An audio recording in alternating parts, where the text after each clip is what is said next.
Hi hello friends, എല്ലാ മുത്തുമണീസിനും നമ്മുടെ സുമി മുഫാസ് മനസ്സിലോട്ട് ഹൃദയം നിറഞ്ഞ സ്വാഗതം. അപ്പം നമ്മുടെ കാറ്റത്തെ കിളിക്കൂടിൻ്റെ ഓരോ വിശേഷങ്ങളും നമുക്ക് മുൻകൂട്ടി കിട്ടുന്നുണ്ട്, അതനുസരിച്ച് ഇടുന്നുണ്ട്. എല്ലാവരും കാണുക, കണ്ട് സപ്പോർട്ട് ചെയ്യുക കേട്ടോ. അപ്പോൾ ഇനി നമുക്ക് അടുത്ത ആഴ്ച എന്തൊക്കെ വിശേഷങ്ങളാണ് നമ്മുടെ കിളിക്കൂട്ടിനകത്ത് വരുന്നതെന്ന് നമുക്ക് നോക്കിയാലോ. നമ്മുടെ നിധിയുടെയും സുധീഷിൻ്റെയും പുതിയ വിശേഷങ്ങളിലോട്ട് ഏവർക്കും സ്വാഗതം. അപ്പോൾ ഒരു നെക്സ്റ്റ് വീക്ക് പ്രൊമോയാണ് ഞാൻ പറയുന്നത്. നമ്മുടെ വീഡിയോസൊക്കെ കേൾക്കുന്നതിനോടൊപ്പം ഒന്ന് ലൈക്ക് അടിച്ച് വിടാനായിട്ട് മറന്നു പോകുമല്ലോ കേട്ടോ. അതോടൊപ്പം പുതുതായിട്ട് വരുന്ന ഒരു ചാനലൊന്ന് സബ്സ്ക്രൈബ് ചെയ്ത് വിടുക. പിന്നെ നിങ്ങളുടെ അഭിപ്രായങ്ങൾ അത് കമൻറ്റ് ബോക്സിലൂടെ ഒന്ന് രേഖപ്പെടുത്താനായിട്ടും കൂടെ ഒന്ന് ശ്രമിക്കണം കേട്ടോ. എന്നാലും നമുക്കും ഒരു കോൺഫിഡൻ്റ് ഒക്കെ ഉണ്ടാവത്തുള്ളൂ. കാരണം നിങ്ങളുടെ ആ അഭിപ്രായങ്ങൾ എന്താണ് എന്നൊക്കെ അറിയുമ്പോൾ നമുക്കൊരു സന്തോഷമല്ലേ എന്താണെങ്കിലും. അതോടൊപ്പം തന്നെ വീഡിയോ സ്കിപ്പ് അടിക്കാണ്ട് തന്നെ കാണാനായിട്ട് ശ്രമിക്കുക. അങ്ങനെ നമ്മുടെ നിധി കിളിക്കൂട്ടിലോട്ട് തിരിച്ചു വന്നു അല്ലേ. എല്ലാവർക്കും ഭയങ്കര സന്തോഷമായി. നമ്മുടെ സുഭാഷും നികേഷും കൂടെ പോയി കൂട്ടിക്കൊണ്ടൊക്കെ വന്ന് സന്തോഷമായിട്ട് ഇരിക്കുകയാണ്. പക്ഷേ നിധി ചില തീരുമാനങ്ങൾ എടുത്തുകൊണ്ട് തന്നെയാണ് വന്നത്. അതായത് നമ്മുടെ നിധി ആ താലിമാല ഊരി നമ്മുടെ സുധീഷിൻ്റെ കയ്യിൽ കൊടുത്തായിരുന്നു. അപ്പോൾ തന്നെ സുധീഷിന് ആകെ ഒരു ബുദ്ധിമുട്ടായി. ഈ താലിയുടെ ബലത്തിലാണല്ലോ സുധീഷ് ഇങ്ങനെയൊക്കെ ചെയ്തത് എന്നുള്ള ഒരു ഇതിൽ അങ്ങനെ സുധീഷിന് അത് തന്നെ താങ്ങാൻ പറ്റാത്തൊരു വിഷമമായിരുന്നു നിധി ആ ഒരു ചെയ്ത ഒരു രീതി. അപ്പോഴേക്കും നിധി സുധീഷിനോട് കുറച്ച് കാര്യങ്ങളൊക്കെ പേഴ്സണലി സംസാരിക്കണം. അതായത് ഒരിക്കലും നമ്മൾ തമ്മിൽ അങ്ങനെ ഒരു ബന്ധമില്ല, മനസ്സുകൊണ്ട് നമ്മൾ സ്നേഹിച്ചിട്ടില്ല. അതുകൊണ്ട് ഒരിക്കലും ഭാര്യ ഭർത്താവായിട്ട് ഇങ്ങനെ തുടരാൻ നമുക്ക് തുടരുന്നതിൽ കാര്യമില്ല. അതുകൊണ്ട് ഈ വീട്ടിൽ എനിക്ക് ഇനി താമസിക്കണമെങ്കിൽ സുധീഷുമായിട്ടുള്ള ഡൈവേഴ്സ് നടത്തിയാലേ പറ്റുള്ളൂ എന്ന് പറയുന്നത്. ഇടി വെട്ട് കണക്കുള്ള ഒരു അവസ്ഥയായിപ്പോയി സുധീഷിന്. കാരണം ഇത്രയും നാളും മനസ്സിലിട്ട് ഇന്നല്ലെങ്കിൽ നാളെ അവൾക്ക് എന്നോടൊരു പ്രണയം തോന്നുമായിരിക്കും എന്നൊക്കെയുള്ള ചിന്താഗതിയായിരുന്നു നമ്മുടെ സുധീഷിന്.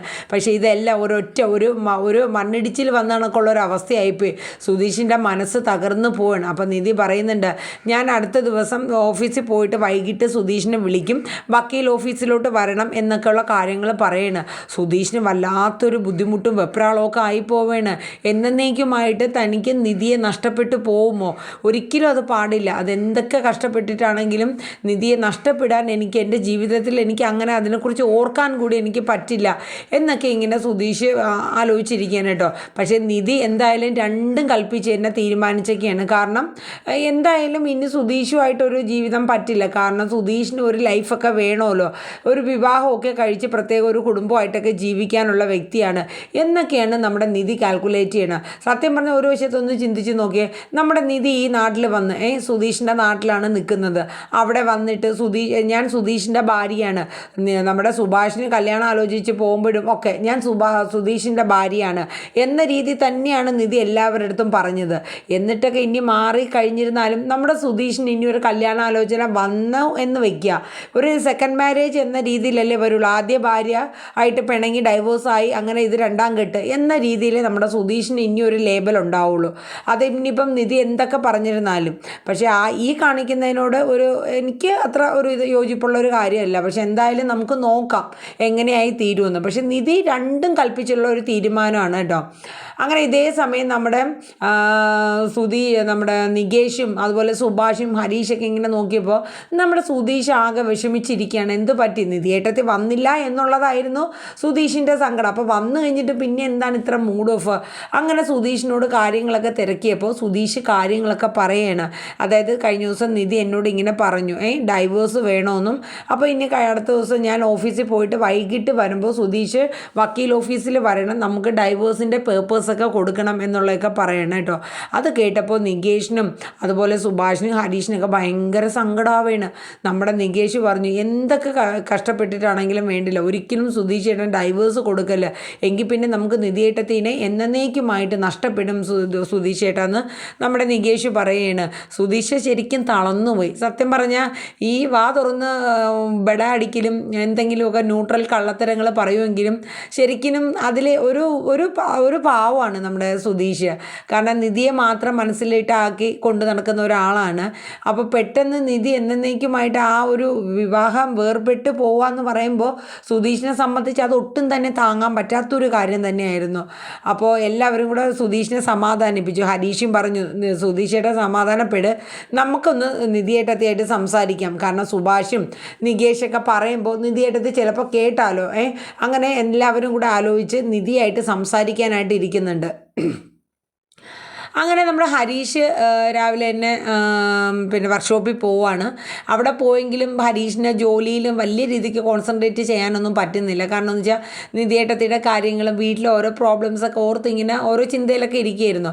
ആ സമയത്താണ് നമ്മുടെ നീതു അങ്ങോട്ട് വരുന്നത്. അപ്പോൾ നീതു നോക്കുമ്പോൾ ഹരീഷിൻ്റെ മുഖത്തിനൊരു സന്തോഷമൊന്നുമില്ല. എന്തു പറ്റി, മുഖമൊക്കെ ഇരിക്കുന്നല്ലോ എന്നൊക്കെ പറഞ്ഞു.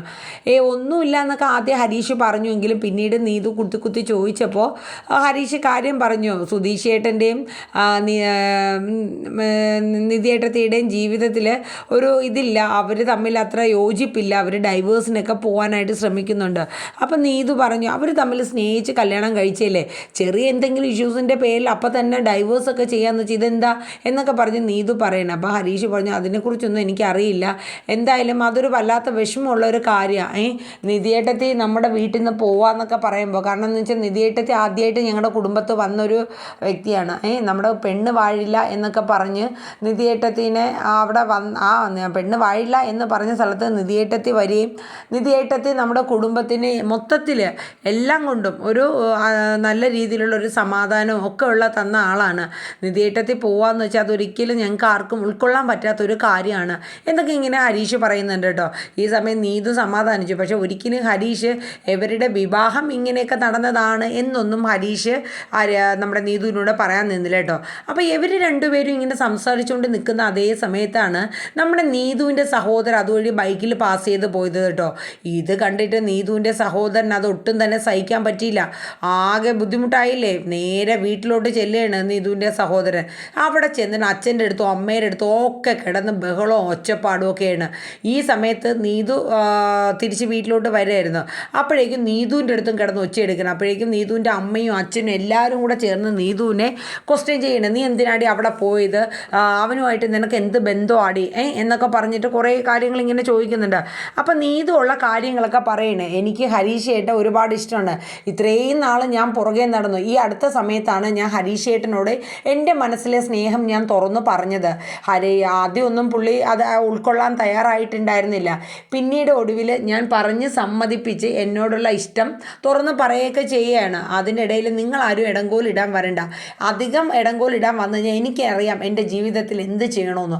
അപ്പോഴേക്കും നീതുവിൻ്റെ അമ്മ ചോദിച്ചു എന്ത് കണ്ടിട്ടാടി നീ അവനെ പ്രേമിക്കാനായിട്ട് നടന്നത്, എന്ത് യോഗ്യതയാടി അവനുള്ളത് എന്നൊക്കെ ഇങ്ങനെ ചോദിക്കണം. അപ്പോൾ നീതു പറഞ്ഞു എന്തുകൊണ്ട് നമ്മളെക്കാട്ടിൽ യോഗ്യതയുണ്ട്, എൻ്റെ സഹോദരൻ ഇത്രയും കിടന്ന് വായിട്ടടിക്കണുണ്ടല്ലോ, എന്ത് യോഗ്യത എന്ത് ജോലിയാണ് നിനക്കുള്ളത്. ഹരീഷായിട്ട് അന്തസ്സായിട്ടൊരു വർക്ക്ഷോപ്പ് നടത്തണമെന്ന് നല്ലൊരു പണിക്കാരനാണ്.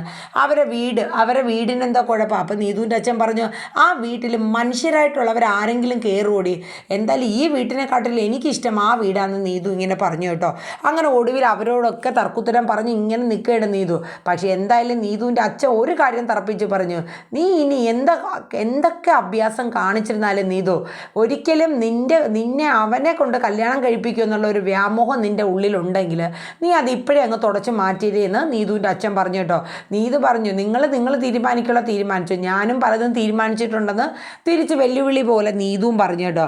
അതിനുശേഷം നമ്മുടെ സുധീഷ് നേരെ നമ്മുടെ ഹരീഷിൻ്റെ വർക്ക്ഷോപ്പിലോട്ട് ചെല്ലുകയാണ്. കാരണം ഇന്ന് വൈകിട്ട് നമ്മുടെ നീതു അല്ലല്ലോ നമ്മുടെ നിധി ജോലി കഴിഞ്ഞിട്ട് വക്കീൽ ഓഫീസിലോട്ട് ചെല്ലാൻ പറഞ്ഞിട്ടുണ്ടായിരുന്നു. അപ്പോൾ ഇനി എന്താടാ ചെയ്യണേ എന്നൊക്കെ പറഞ്ഞ് സങ്കടപ്പെട്ടുകൊണ്ട് നമ്മുടെ സുധീഷ് ഹരീഷിൻ്റെ അടുത്ത് നിൽക്കുകയാണ്.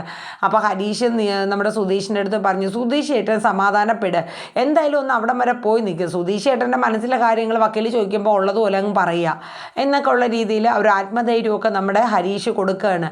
എന്നിട്ട് സുധീഷ് നേരെ കുറേ കഴിഞ്ഞപ്പോൾ വീട്ടിലോട്ട് ചെല്ലണം. വീട്ടിലോട്ട് ചെന്ന സമയം കുറച്ച് കഴിഞ്ഞപ്പോൾ അവിടെ സുഭാഷ് ഉണ്ടായിരുന്നു, ഭാസ്കരനും ഉണ്ടായിരുന്നു. ആ സമയത്താണ് നമ്മുടെ നീതുവിൻ്റെ സഹോദരനും കുറേ കൂട്ടുകാരും കൂടെ ചേർന്നിട്ട് ഹരീഷിനെ ഈ ഒരു ഇതിൽ നിന്ന് പിന്തിരിപ്പിക്കാനും ഒരു മേലാൽ ഇനി നീതുവിൻ്റെ പുറകെ നടക്കരുതെന്നൊക്കെ പറഞ്ഞ് താക്കീത് ചെയ്യാനായിട്ട് വന്നൊക്കെയാണ്. അപ്പോൾ സുഭാഷും ഭാസ്കറിനൊക്കെ ആദ്യം ഇടപെട്ടു. ആ സമയത്ത് സുധീഷ് ചോദിച്ചു നീയൊക്കെ ഇവിടെ വന്ന് കിടന്ന് ഒച്ചയെടുക്കുന്നത് എന്തിനാടാ, നിൻ്റെ പെങ്ങളടുത്ത് ആദ്യം പോയി പറയടാന്ന് പറഞ്ഞു.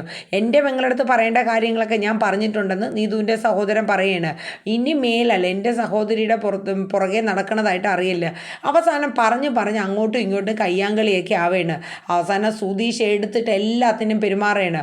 അവന്മാരും തിരിച്ച് ഫയർ ചെയ്യുന്നുണ്ട്. സുഭാഷും ഇടപെടുകയാണ്.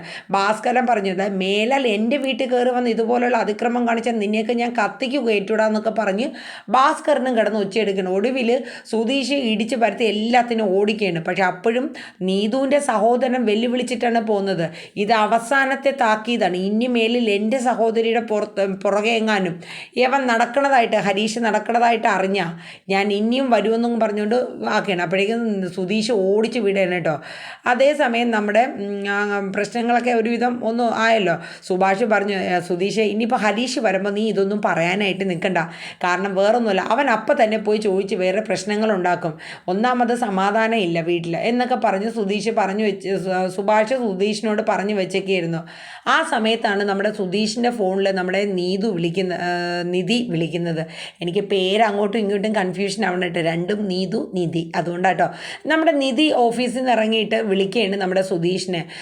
സുധീഷെ വക്കീൽ ഓഫീസിൽ വരാമെന്ന് പറഞ്ഞിട്ട് വരാത്ത എന്നെ കാണാത്തോണ്ട് വിളിച്ചതാണ്. അപ്പോൾ സുധീഷ് പറഞ്ഞു ഞാൻ വരാം എന്ന് പറഞ്ഞു കേട്ടോ.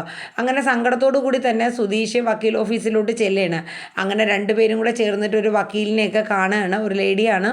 അപ്പോൾ അവർക്ക് ഡൈവേഴ്സ് വേണമെന്ന് പറയുകയാണ്. അപ്പോൾ നമ്മുടെ വക്കീൽ ചോദിക്കുന്നുണ്ട്, എന്താണ് കല്യാണം കഴിഞ്ഞ് ഇത്രയും ടൈം കൊണ്ട് തന്നെ നിങ്ങൾക്ക് എന്താ വിവാഹമോചനത്തിലോട്ട് നിങ്ങൾ പോയത്, എന്തു പറ്റി, നിങ്ങളുടെ ദാമ്പത്യ ജീവിതത്തിൽ എന്താണ് പ്രശ്നം, എന്നിട്ട് സുധീഷിനോട് പറഞ്ഞു. സുധീഷ് കുറച്ച് നേരം പുറത്തിരിക്കുമോ, ഞാൻ നിധിയായിട്ട് സംസാരിക്കട്ടെ. എന്നിട്ട് നിധിയുടെ അടുത്ത് കുറേ കാര്യങ്ങൾ ചോദിക്കുന്നുണ്ട് വക്കീൽ.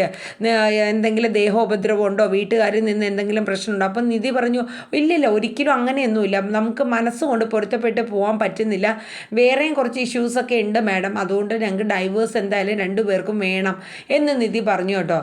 അത് കഴിഞ്ഞിട്ട് നമ്മുടെ സുധീഷിനെ വക്കീലിനെ ഒറ്റയ്ക്ക് കാണാനായിട്ട് ചെല്ലാൻ പറഞ്ഞു ചെന്നൊക്കെയാണ്. അപ്പം സുധീഷിനോട് ചോദിച്ചപ്പോൾ സുധീഷ് പറഞ്ഞു, ഞാൻ മനസ്സുകൊണ്ട് അവളെ മാത്രമേ പ്രണയിക്കുന്നുള്ളൂ, എനിക്ക് എൻ്റെ ജീവിതകാലം മുഴുവനും അവൾ എൻ്റെ ഭാര്യയായിട്ട് വേണം വക്കീലെ എന്നുള്ളതാണ് എൻ്റെ ആഗ്രഹം. പിന്നെ എന്തിനാ നിങ്ങൾ ഡൈവേഴ്സിലോട്ട് പോകണം, അതിനെക്കുറിച്ചൊന്നും എനിക്ക് അറിയില്ല, എനിക്ക് എന്തായാലും അവളെ വേർപിരിയുന്നതിനോട് താല്പര്യമില്ല എന്ന് സുധീഷ് പറയണം കേട്ടോ. അപ്പോൾ അത് കഴിഞ്ഞിട്ട് പിന്നെ വക്കീൽ പറയുന്നുണ്ട്, നിങ്ങളിപ്പോൾ ഡൈവേഴ്സിന് അപ്ലൈ ചെയ്തു എന്ന് വെച്ചിട്ട് ഉടനെ തന്നെ നിങ്ങൾക്ക് ഡൈവേഴ്സ് ഒന്നും കിട്ടില്ല, നിങ്ങൾക്ക് കൗൺസിലിങ്ങും കാര്യങ്ങളൊക്കെ കഴിഞ്ഞ് കോടതി അതായ തീരുമാനങ്ങളൊക്കെ ഉണ്ട്, അതനുസരിച്ച് ഡൈവേഴ്സൊക്കെ കിട്ടുള്ളൂ എന്നുള്ളതൊക്കെ പറഞ്ഞു കേട്ടോ.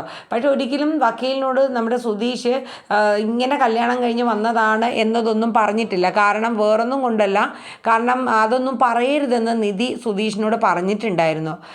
അതുകൊണ്ടാണ് സുധീഷ് പറയാത്തത്. അങ്ങനെ അതിനുശേഷം അവർ വീട്ടിലെത്തി കഴിഞ്ഞപ്പോഴേക്കും അന്നേ ദിവസം ഹരീഷ് വർക്ക്ഷോപ്പൊക്കെ അടച്ചിട്ട് വരെയാണ് കേട്ടോ. ആ സമയത്ത് ഹരീഷ് വന്നു കഴിഞ്ഞ് കുറച്ച് നേരം കഴിഞ്ഞപ്പോഴേക്കും ഭാസ്കരൻ അവിടെ ഇരുന്നുകൊണ്ട് പറഞ്ഞു, എടാ വല്ല പെൺകുട്ടികളെ സ്നേഹിക്കണമെങ്കിൽ അന്തസ്സോടെ സ്നേഹിക്കണം, അല്ലാണ്ട് അവളെയൊക്കെ സഹോദരന്മാരും അച്ഛനും ഒക്കെ ഇവിടെ വന്ന് കിടന്ന് വീട്ടിൽ കയ്യാങ്കളി കളിക്കാൻ നിന്നുണ്ടല്ലോ. അപ്പം ഹരീഷ് ചോദിക്കണം, ഇത് ആരെ കാര്യം പറയണം? അപ്പം ഹരീഷിന് മനസ്സിലായി ഹരീഷിനെയാണ് പറയുന്നതെന്ന്. അങ്ങനെ ഹരീഷ് അപ്പോഴാണ് അറിയുന്ന ഭാസ്കറിൻ്റെ വായിൽ നിന്ന് എന്താണ് നീതുവിൻ്റെ സഹോദരൻ ഇവിടെ വന്ന് മതിയായ ഒച്ചപ്പാടും അടിയൊക്കെ നടത്തി എന്നുള്ള കാര്യം. അങ്ങനെ ഹരീഷ് സുഭാഷിൻ്റെ അടുത്ത് ചോദിക്കുകയാണ്, എന്താ സുഭാഷ് ഏട്ടാ എന്നോട് ഇക്കാര്യം പറയാത്തത് എന്ന് ചോദിച്ചു. അപ്പോൾ സുഭാഷ് പറഞ്ഞു, നിന്നോട് പറഞ്ഞാൽ നീ ഇപ്പം തന്നെ പോയി പ്രശ്നം ഉണ്ടാക്കും ഹരീഷ്, അതുകൊണ്ടാണ് നിന്നോട് പറയാത്തത് എന്നൊക്കെ ഇങ്ങനെ അവർ പറയാണ്. പക്ഷേ എന്തായാലും ഹരീഷ് കേട്ട് അപ്പം തന്നെ ഹരീഷ് അവനോട് ചോദിക്കണം, നീതുവിൻ്റെ സഹോദരനോട് ചോദിക്കണമെന്നൊക്കെ പറഞ്ഞ് എടുത്തിയാടി ഇറങ്ങുകയാണ്. ഒടുവിൽ സുധീഷ് പറഞ്ഞു ഞാനും വരാമെന്ന്. അപ്പോഴേക്കും രണ്ടുപേരും തടഞ്ഞു നിർത്തി സുഭാഷ് പറഞ്ഞു, ഒരു പ്രശ്നത്തിലേക്ക് നിങ്ങൾ പോകണ്ട, വീട്ടിൽ ആവശ്യത്തിൽ കൂടുതൽ പ്രശ്നങ്ങളുണ്ട്, അവളോട് വിളിച്ച് കാര്യങ്ങളൊക്കെ പറയുക ഇന്നതുപോലെയാണെന്ന്. അങ്ങനെ ഹരീഷ് നീതുവിനെ വിളിച്ചിട്ട് കുറേ ഒച്ച എടുക്കുകയാണ്. ഞാൻ നിന്നോട് തുടക്കത്തിൽ പറഞ്ഞു നമ്മൾ തമ്മിലുള്ള ഈ ബന്ധമൊന്നും ശരിയാവില്ല, നിൻ്റെ വീട്ടുകാരൊന്നും ഇത് ഉൾക്കൊള്ളുന്ന കാര്യമല്ല. അപ്പോൾ നീതു പറഞ്ഞു, ഹരീഷേട്ടൻ ക്ഷമിക്കണം, ഇവിടെ വീട്ടിൽ കുറച്ച് പ്രശ്നങ്ങളുണ്ടായി, ഞാൻ അവർക്ക് പറയേണ്ട മറുപടി ഞാൻ കൊടുത്തിട്ടുണ്ട്, പക്ഷേ സഹോദരൻ ഇങ്ങനെ വന്ന് അവിടെ പ്രശ്നം ഉണ്ടാക്കുമെന്നൊന്നും ഞാൻ കരുതിയില്ല ഹരീഷേട്ടാ, എന്നോട് ക്ഷമിക്കണം ഹരീഷ് എന്നൊക്കെ പറഞ്ഞിട്ട് നീതു കരഞ്ഞുകൊണ്ട് കുറേ സങ്കടപ്പെടുകയാണ്. പക്ഷേ ഹരീഷ് പറഞ്ഞു ഇതൊന്നും നമുക്ക് മുന്നോട്ട് കൊണ്ടുപോകാൻ പറ്റുന്ന കാര്യമൊന്നുമല്ല. അപ്പോൾ നീതു പറഞ്ഞു അതൊന്നും ഓർത്ത് ഹരീഷേട്ടൻ സങ്കടപ്പെടണ്ട, വീട്ടിലെ കാര്യങ്ങളൊക്കെ ഞാൻ അവരോട് പറഞ്ഞ് എല്ലാം ഓക്കെ ആയിട്ടുള്ള കാര്യങ്ങളാണ്. പിന്നെ ഞാൻ വേണമെങ്കിൽ അവിടെ വന്ന് എല്ലാവരോടും മാപ്പ് പറയാം, എൻ്റെ സഹോദരൻ വന്ന് എല്ലാവരും അങ്ങനെ മോശപ്പെട്ട രീതിയിലൊക്കെ സംസാരിക്കുകയും അടിയുണ്ടാക്കുകയും ചെയ്തതിൻ്റെ പേരിൽ ഞാൻ എല്ലാവരോടും വേണമെങ്കിൽ മാപ്പൊക്കെ പറയാമെന്നൊക്കെ പറഞ്ഞ് നീതു സങ്കടപ്പെട്ടൊക്കെ ഫോൺ വെക്കുകയാണ് കേട്ടോ. അത് കഴിഞ്ഞ് പിന്നെ നമ്മുടെ സുഭാഷും നികേഷും നമ്മുടെ ഹരീഷും കൂടെ ചേർന്ന് നമ്മുടെ നിധിയോട് സംസാരിക്കാനായിട്ട് പോവാണ്. വേറൊന്നുമല്ല, ഈ ഒരു ഡൈവേഴ്സിൽ നിന്നും നിധി പിന്മാറണം, മാറണം. കാരണം സുധീഷിന് എത്രത്തോളമാണ് നീതുവിനെ നമ്മുടെ നിധീനെ ഇഷ്ടം എന്നുള്ളത് നിധി തിരിച്ചറിയണം. ആ ഒരു പറഞ്ഞ് അങ്ങനെ ഇവർ സംസാരിച്ച് കഴിയുമ്പോഴെങ്കിലും നിധി ഒരു പക്ഷേ അവിടെ നിൽക്കാനായിട്ട് ശ്രമിച്ചാലോ. അപ്പോൾ അതിൻ്റെ ഒരു ഇതൊക്കെ ആയിട്ട് അവരെല്ലാവരും കൂടെ ചേർന്ന് നിധിയായിട്ട് സംസാരിക്കാനായിട്ടൊക്കെ പോകുന്ന രംഗങ്ങളും കാര്യങ്ങളൊക്കെയാണ്. അപ്പോൾ എന്തായാലും നമുക്ക് അടുത്ത ആഴ്ചയിൽ നല്ല അടിപൊളി സ്റ്റണ്ടും അതുപോലെ തന്നെ കുറച്ച് വിഷമമുള്ള കാര്യങ്ങളൊക്കെ ഉണ്ട്. കാരണം എന്ന് വെച്ചാൽ നിധി ഒരു മനസ്സുകൊണ്ടൊരു തീരുമാനം എടുത്തു കഴിഞ്ഞു, ഡൈവേഴ്സ് ചെയ്യണം എന്നുള്ളത്. പക്ഷേ ഒരിക്കലും മനസ്സുകൊണ്ട് അത് അംഗീകരിക്കാൻ പറ്റാതെയാണ് നമ്മുടെ സുധീഷിൻ്റെ അവസ്ഥ. അപ്പോൾ എന്തായാലും നമുക്ക് അതിൻ്റെ പുതിയ വിശേഷങ്ങൾക്കായിട്ട് കാത്തിരിക്കാം. അപ്പോൾ എല്ലാവരും നമ്മുടെ വീഡിയോസൊക്കെ ഒന്ന് ലൈക്ക് അടിക്കുക, അതിനോടൊപ്പം തന്നെ സ്റ്റാർ ബട്ടൺ ഹൈപ്പ് കൊടുക്കുക, നിങ്ങളുടെ അഭിപ്രായങ്ങളൊക്കെ ഒന്ന് കമൻറ്റ് ബോക്സിൽ രേഖപ്പെടുത്തുക. എനിക്കിവിടെ നീതു നിധി എന്ന പേര് 1-2 പ്രാവശ്യമൊക്കെ അങ്ങോട്ടും ഇങ്ങോട്ടൊക്കെ ഒന്ന് മാറിയിട്ടുണ്ട്. ഒന്ന് ക്ഷമിക്കുക കേട്ടോ, എല്ലാവരും ഒന്ന് ശ്രദ്ധിക്കുക. എന്തെങ്കിലും കുഴപ്പമുണ്ടെങ്കിൽ കമൻറ്റ് ചെയ്യണം കേട്ടോ. അപ്പോൾ എല്ലാവരോടും നല്ലൊരു ശുഭദിനം പറഞ്ഞുകൊണ്ട് കാറ്റത്തെ കിളിക്കൂടിൻ്റെ അടുത്ത ആഴ്ചത്തെ വിശേഷം ഇവിടെ വൈൻഡപ്പ് ചെയ്യാണ്. Tata, bye bye, take care, thank you.